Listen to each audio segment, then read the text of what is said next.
Morning రౌండ్స్కి వెళ్తే ఇద్దరు పేషెంట్లు పరిస్థితి ఇట్లా ఉందన్నమాట. ఒకరు వచ్చేసి ఒక బేబీ ఏడుస్తూనే ఉంది, కానీ వాళ్ళు పాలు తాగలేదు. ఏమా ఎందుకు పాలు తాగలేదు అంటే ఇంట్లో పెద్దవాళ్ళు చెప్పారండి, మురుపాలు మంచివి కాదని చెప్పి పచ్చగా వస్తాయి కదా, అవి పిండి పారిపోయాలని చెప్పి బెల్లం నీళ్ళు తాపాను అని ఒకరు చెప్పారు. ఇంకొకరు వచ్చేసి మా ఇంట్లో పేరు పెడితే కానీ పాలు తాపించమండి, మేము పెద్ద ఆయన రావాలా, ఆయన పేరు పెట్టాలా, తాంబూలం ఇచ్చిన తర్వాత మేము పాలు తాపిస్తాము, అందుకని పాలు తాపట్లేదు అని అన్నారు. మరి మనము ఏం చేయాలి, ఎప్పుడు తాపాలి, ఎంతసేపు తాపాలి, ఎన్నిసార్లు తాపాలి, ఇది ప్రతి తల్లికి ఉండేటటువంటి డౌట్. మురుపాలు మంచివా కాదా ఎలా ఏంటి అని చెప్పి ప్రతి తల్లికి ఉండేటటువంటి డౌట్.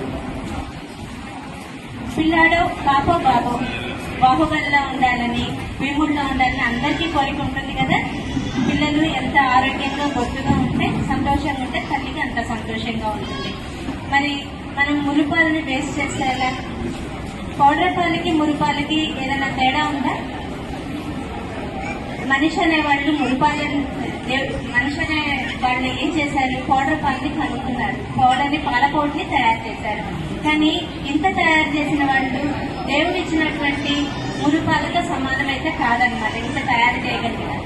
దానికి దీనికి తేడా ఏంటి అంటే యాంటీబాడీస్, ఇమ్యూనిటీ అనేది ఉండదు. పౌడర్ పాలు తాగిన పిల్లల్లో ఇమ్యూనిటీ ఉండదు. కొంచెం